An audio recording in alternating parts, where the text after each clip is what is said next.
Hi friends, ಎಲ್ಲರೂ ಹೇಗಿದ್ದೀರಾ? ನಾನು ನಿಮ್ಮ ರಮದಾನ್. ಫ್ರೆಂಡ್ಸ್, ಒಂದು ರಿಕ್ವೆಸ್ಟ್ ಅಂತಂದರೆ, ಇನ್ನೂ ನನ್ನ ಚಾನಲನ್ನು ಯಾರೆಲ್ಲ ಸಬ್ಸ್ಕ್ರೈಬ್ ಮಾಡ್ಕೊಂಡಿಲ್ಲ ಪ್ಲೀಸ್ ಸಬ್ಸ್ಕ್ರೈಬ್ ಮಾಡ್ಕೊಳ್ಳಿ. ಹಾಗೆಯೇ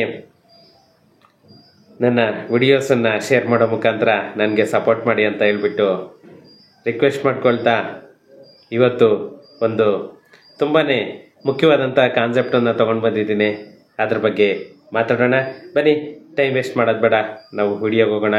ಫ್ರೆಂಡ್ಸ್, ಏನಿಲ್ಲ, ದಿನ ಬೆಳಗಾಯಿತು ಅಂತಂದರೆ ಒಂದು ಗೊಂದಲ ಅನ್ನೋದು ಸೃಷ್ಟಿಯಾಗಿರೋದಂತ ಅಂದರೆ ನಮ್ಮ BBMP ಆಗ್ಬೋದು, ಅಥವಾ ನಮ್ಮ ಕರ್ನಾಟಕದಲ್ಲಿ ಆಗ್ಬೋದು, ನಮ್ಮ ಈ ಖಾತಾ. ಯಾಕಂತಂದರೆ ಜನಗಳ ಮೈಂಡಲ್ಲಿ ಒಂದು ಇದು ಸುತ್ಕೊಬಿಟ್ಟಿದೆ. ಯಾಕಂತಂದರೆ ಅವರಿಗೆ ಒಂದು ಲೋನ್ಗೆ ಹೋಗೋಕ್ಕಾಗ್ತಾ ಇಲ್ಲ, ಒಂದು ಪ್ರಾಪರ್ಟಿ ರಿಜಿಸ್ಟ್ರೇಷನ್ ಮಾಡ್ಕೊಳಕ್ಕಾಗ್ತಾ ಇಲ್ಲ, ಒಂದು ಸೆಲ್ ಮಾಡ್ಲಿಕ್ಕೆ ಆಗ್ತಾ ಇಲ್ಲ. ಯಾವ ಥರ ಗೊಂದಲದಲ್ಲಿದ್ದಾರೆ ಅಂತಂದರೆ, ದಿನ ಬೆಳಗಾಯಿತು ಅಂತಂದರೆ ನನಗೆ ಸುಮಾರು ಅಂದರೆ 100-150 ಕಾಲ್ಸ್ ಬರ್ತಿದೆ. ಅಷ್ಟು ಜನ ಫೋನ್ ಮಾಡಿ ಮಾಡಿ, ಯಾಕಂತಂದರೆ ರೆವೆನ್ಯೂ ಸೈಟ್ಸ್ ತೊಗೊಬೇಡಿ ಅಂತಂದ್ರೂ ಕೂಡ ನೀವು ಕೇಳಲ್ಲ. ಇವತ್ತು ನೀವೇನೇನೇ ಪ್ರಾಬ್ಲಮನ್ನು ಫೇಸ್ ಮಾಡ್ತಾ ಇದ್ದೀರಾ. ಯಾಕಂತಂದರೆ ರೆವೆನ್ಯೂ ಸೈಟ್ ಬೇಡ ಬೇಡ ಬೇಡ ಅಂತ ಹೇಳ್ತಿರೋ ಉದ್ದೇಶನೇನೇ ನಾನು ಅದೇ ಇದರಿಂದಲೇ. ಯಾಕಂತಂದರೆ ನಿಮಗೆ ರೆವೆನ್ಯೂ ಸೈಟು ಯಾವತ್ತಿದ್ರೂ ಕೂಡ ಎಫೆಕ್ಟು ಅಂತ. ಯಾಕಂದರೆ ಒಂದು ಈ ಖಾತಾ ಅನ್ನೋದು ಒಂದು ಜನಗಳಿಗೆ ಅಷ್ಟು ಪ್ರಾಬ್ಲಮನ್ನು ತಂದಿಟ್ಟಿದೆ. ಪ್ರಾಪರ್ಟಿ ಕೊಂಡ್ಕೊಳ್ಳೋವಾಗ ಕೂಡ ಅಷ್ಟು ಟೆನ್ಷನ್ ಆಗಿರಲಿಲ್ಲ, ಇವಾಗ ಅಷ್ಟು ಟೆನ್ಷನ್ ಆಗಿ ಕೂತಿದೆ. ಅದರಿಂದ ಒಂದು ನಮ್ಮ BBMP ಅವರು ದಿನ ಬೆಳಗಾಯಿತು ಅಂದರೆ ಒಂದೊಂದು ಸರ್ಕಸನ್ನು ಮಾಡ್ತಾ ಇದೆ. ಅದೇ ಮುಖಾಂತರ ಸಕ್ಸಸ್ ಅನ್ನೋದನ್ನು ಆಗ್ತಾ ಇದೆ. ಯಾಕಂತಂದರೆ ಇವತ್ತಿನ ಇದರಲ್ಲಿ ಜನಗಳ ಮೈಂಡನ್ನು ಚೇಂಜ್ ಮಾಡೋಕ್ಕಾಗಲ್ಲ ಫ್ರೆಂಡ್ಸ್. ಒಂದು ಯಾಕಂತಂದರೆ ನಾನೇನೇನೇ ನೋಡ್ತಿದ್ದೀನಿ, ನೀವೆಷ್ಟಾದರೂ ಹೇಳಿ ಅವರಿಗೆ ತಿರ್ಗಾ ಮಾಮೂಲಿ ರೆಡ್ ಹೊಚ್ಚ ಮೊದಲೆತ್ಕೋ ಅನ್ನೋ ಥರ ಬುದ್ಧಿ ಅಂತನೂ ಕಲಿಯಲ್ಲ. ರೆವೆನ್ಯೂ ಸೈಟ್ಸ್ ತೊಗೊಬೇಡಿ ಅಂತಂದರೆ ಇವತ್ತು ತೊಗೊಳ್ತಾನೆ ಇದ್ದಾರೆ. ರಿಜಿಸ್ಟ್ರೇಷನ್ ಆಗಲ್ಲ ಅಂದರೂ ಕೇಳಲ್ಲ, ಏನು ಹೇಳಿದ್ರು ಕೂಡ ಕೇಳಲ್ಲ. ಅವ್ರಿಗೆ ನಾವು ಬುದ್ಧಿ ತರೋಕ್ಕೂ ಆಗಲ್ಲ ಬಿಡಿ. ಯಾಕೆ ಅಷ್ಟೆಲ್ಲ ರಿಸ್ಕ್ ತೊಗೊಳ್ಳೋದು ಬೇಡ. ನಮ್ಗೇನಿದೆಯೋ ಅದನ್ನು ಸಜೆಸ್ಟ್ ಮಾಡೋದು ನಾವು ಸಜೆಸ್ಟ್ ಮಾಡ್ಬೋದು. ಏನಂತಂದರೆ ಒಂದು ಇವತ್ತು BBMPಯಿಂದ ಒಂದು ಗುಡ್ ನ್ಯೂಸನ್ನು ಕೊಟ್ಟಿದ್ದಾರೆ. ಏನಂತಂದರೆ, ಬಟ್ ಇಮ್ಮಿಡಿಯೇಟ್ ಆಗಿಲ್ಲ, ನೀವು ಹೋಗಿ ಸೈಬರ್ ಸೆಂಟ್ರಿಗೆಲ್ಲ ಹೋಗ್ಬಿಟ್ಟು ಅವ್ರಿಗೆ ತೊಂದರೆ ಕೊಡಬೇಡಿ. ನಾನದು ಅಫಿಷಿಯಲ್ ಆಗಿ ಅನೌನ್ಸ್ ಮಾಡಿದ್ದಿನ ಹೇಳ್ತೀನಿ. ಯಾಕಂತಂದರೆ ಇನ್ನೂ ಹೇಳೋಕ್ಕಿಲ್ಲ, ಓಡೋಗ್ಬಿಟ್ಟಿರ್ತೀರ ಅಲ್ಲೆಲ್ಲನೂ. ಆ ಥರ ಯಾರೂ ಹೋಗಬೇಡಿ. ಯಾಕಂತಂದರೆ ಒಂದು ಇವಾಗ ಆಲ್ರೆಡಿ ಎಲ್ಲ ಕಡೆಗೂ ನಮ್ಮ ರೆವೆನ್ಯೂ ಮಿನಿಸ್ಟರ್ ಆಗ್ಬೋದು, CM ಆಗ್ಬೋದು, DCM ಆಗ್ಬೋದು, ಎಲ್ಲರೂ ಸಭೆ ಕರೆದಿದ್ದಾಗಿದೆ, ಅಧಿಕಾರಿಗಳನ್ನ ಕರೆದಾಗಿದೆ. ನಮ್ಮ ರೆವೆನ್ಯೂ ಅಧಿಕಾರಿಗಳ ಜೊತೆ ಎಲ್ಲನೂ ಚರ್ಚೆ ಮಾಡಿದ್ದಾರೆ.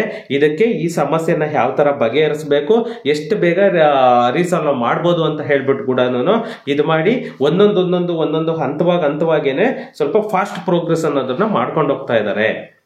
ಅದೇ ರೀತಿನೇ ಇವಾಗ ಇನ್ನೊಂದು ಕಾನ್ಸೆಪ್ಟ್ ಅನ್ನ ತಂದಿದ್ದಾರೆ. ಯಾಕಂತಂದ್ರೆ ಒಂದು ಇಮ್ಮಿಡಿಯೇಟ್, ಯಾಕಂದ್ರೆ ಸಿದ್ದರಾಮಣ್ಣ ಅವರು ಯಾವಾಗ ಫೆಬ್ರವರಿ 10ನೇ ತಾರೀಕು ಒಳಗಡೆ ಮುಗಿಸ್ಬೇಕು ಅಂದ್ರು, ಆದ್ರೆ ಖಂಡಿತ ಅದು ಸಾಧ್ಯವಿಲ್ಲ.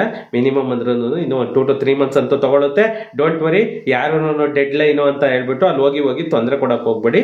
ಇವತ್ತು ಒಂದು ಮಹತ್ವದ ನಿರ್ಧಾರನ ತಗೊಂಡಿದ್ದಾರೆ. ಏನಂತಂದ್ರೆ ಸಮ್ ಆಥರೈಸ್ಡ್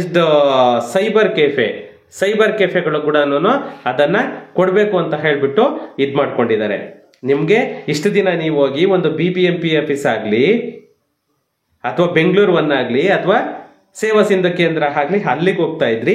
ಇವಾಗ ಸುಮಾರು ಅಂತಂದ್ರೆ ನಮ್ಮ ಏನು AROs ಇದ್ದಾರೆ ಅಷ್ಟು ಜನಕ್ಕೂ ಸುಮಾರು 64-65 ಲಾಗಿನ್ ಕೋಡ್ಸ್ ಕೊಟ್ಟಿದ್ದಾರೆ.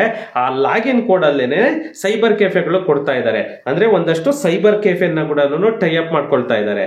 ಆ ಸೈಬರ್ ಕೆಫೆನಲ್ಲಿ ಕೂಡ ನೀವು ನಿಮ್ಮ ಡಾಕ್ಯುಮೆಂಟ್ ಅನ್ನ ತಗೊಂಡೋಗ್ಬಿಟ್ಟು ನೀವು ಅಲ್ಲೇನೇನೆ ಅಪ್ಲೋಡ್ ಮಾಡಿಸಿ ನೀವು ಈ ಖಾತನ್ನ ಪಡ್ಕೊಳ್ಬಹುದು. ಅದು ಇನ್ನೊಂದು ಏನಂತಂದ್ರೆ ನಿಮ್ಗೆ ಬೆನಿಫಿಟ್. ಸುಮ್ಮನೆ ಇವತ್ತು ಯಾರೋ ಒಬ್ರು ಹೇಳ್ತಾ ಇದ್ರು, ಸುಮಾರು ಸರ್ 12,000 ಕೊಟ್ಟಿದ್ದೀನಿ ಸರ್ ನನ್ನ ಬ್ರೋಕರಿಗೆ ಅಂತ. ಇನ್ನೊಬ್ರು ಸರ್ 20,000 ಕೊಟ್ಟಿದ್ದೀನಿ ಸರ್ ನನ್ನ ಬ್ರೋಕರಿಗೆ, ಆದ್ರೂ ಕೂಡ ಕೊಡ್ತಾ ಇಲ್ಲ ಖಾತಾ ಅಂತ ಹೇಳ್ತಾ ಇದ್ರು. ಇಲ್ಲಿ ಬಂದ್ಬಿಟ್ಟು ಗವರ್ನಮೆಂಟ್ ಫಿಕ್ಸ್ ಮಾಡಿದೆ 45 ರೂಪೀಸ್ ಖಾತಾಗೆ. ನಿಮಗೆ 45 ರೂಪೀಸ್ ಪ್ಲಸ್ ಜೆರಾಕ್ಸ್ ಸ್ಕ್ಯಾನ್ದು ಏನಾದರೂ ಇದ್ರೆ 5 ರೂಪೀಸ್, ಟೋಟಲಿ 50 ರೂಪೀಸ್. ಅದ್ರ ಮೇಲೆ ನೀವು ಎಷ್ಟಾದ್ರೂ ಕೊಟ್ಟು ಮಾಡಿಸ್ಕೊಳ್ಳಿ. ಗವರ್ನಮೆಂಟ್ ಇಂದ ಅನೌನ್ಸ್ ಮಾಡಿರೋದು ಸೈಬರ್ ಕೆಫೆನಲ್ಲಿ ಹೋಗಿ 45-50 ರೂಪಾಯಿ ಕೊಟ್ರೆ ನಿಮ್ಗೆ ಈ ಖಾತಾ ಅನ್ನೋದನ್ನ ಮಾಡ್ಕೊಡ್ಬೇಕು ಅಂತ ಹೇಳ್ಬಿಟ್ಟು.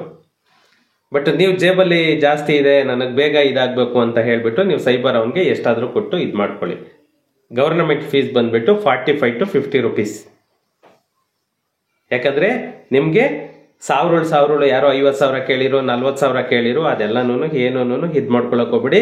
ಯಾಕಂತಂದರೆ ಗೌರ್ನಮೆಂಟಿಂದಲೇ ಪ್ರತಿಯೊಂದು ಸೈಬರಿಗೂ ನಿಗದಿ ಮಾಡಿಬಿಟ್ಟಿದ್ದಾರೆ ಆ ರೇಟನ್ನು. 45 to 50 rupees ಕೊಟ್ಟರೆ ನಿಮಗೆ ಈ ಖಾತಾ ಅನ್ನೋದನ್ನು ಎಲ್ಲ ಡೌನ್ಲೋಡ್ ಮಾಡಿ ಇದು ಮಾಡಿ ಕೊಡ್ತಾರೆ. ಯಾಕಂದರೆ ಅದು ಮೋಸ್ಟ್ಲಿ ನನ್ನ ಅನಿಸಿಕೆ ಪ್ರಕಾರ ಸೈಬರ್ ಕೆಫೆ ಅವರಿಗೂ ಇಷ್ಟು ಅಂತಂದೇಳಿ ಒಂದು ಅಪ್ಲಿಕೇಶನ್ಗೆ ಇಷ್ಟು ಅಂತಂದೇಳಿ ಗೌರ್ನಮೆಂಟಿಂದಲೇ ಅವರಿಗೆ ಮೋಸ್ಟ್ಲಿ ಇನ್ಸೆಂಟಿವ್ ಪ್ರಕಾರ ಕೊಡ್ತಾರೆ ಐ ಥಿಂಕ್.